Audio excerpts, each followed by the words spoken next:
तर नमस्कार भावांनो, कसे आहेत तुम्ही सर्व? आय होप की तुम्ही सर्व बरे असाल. आज आहे रविवार आणि माझ्या डोक्यात विचार येतो, चला कुठेतरी फिरायला जाऊया. तर माझे मित्र तर गेलेत मरीन लाईनला आणि मी पण येतो कोकणनगरला. रिक्षा वगैरे पकडतो आणि उतरतो ईश्वरनगरला. तिकडनं काढतो तिकीट आणि थोड्या वेळाने भावांनो आपली ट्रेन पण येते. आणि आता बसलो मी ट्रेनमध्ये. आपल्याकडे रिटर्न तिकीटाचं टेन्शन नाही काही. आणि थोड्या वेळाने पोचतो मी मुंबई स्टेशनला.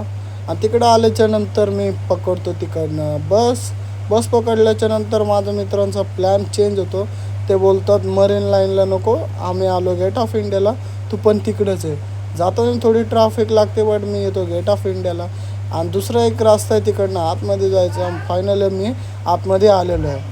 तर तिकडं आल्याच्या नंतर मी इकडं मस्त मजा वगैरे करतो आणि इकडं झेंड्याला सलामी देतो आणि आपण चाललो आता मरीन लाईनला.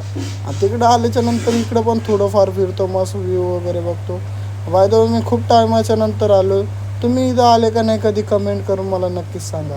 आणि इकडं थोडंफार फिरून आता आपण पुन्हा चाललो आपल्या भांडुपला जायच्या अगोदर आम्ही येतो स्टेशनला. तिकडनं ट्रेन वगैरे पकडून आम्ही चाललो आता भांडुपला आल्याच्या नंतर मला येतो राहुलचा फोन. राहुल बोलतो काहीतरी पार्सल आणायचं आहे, सोबत येतो का? राहुल सोबत येतो आणि आम्ही जाताना पितो मस्तपैकी एक ग्लास उसाचा रस.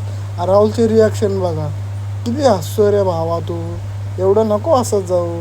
तर जाताना आम्ही करतो आजचा blog end. Thank you so much. Bye bye guys.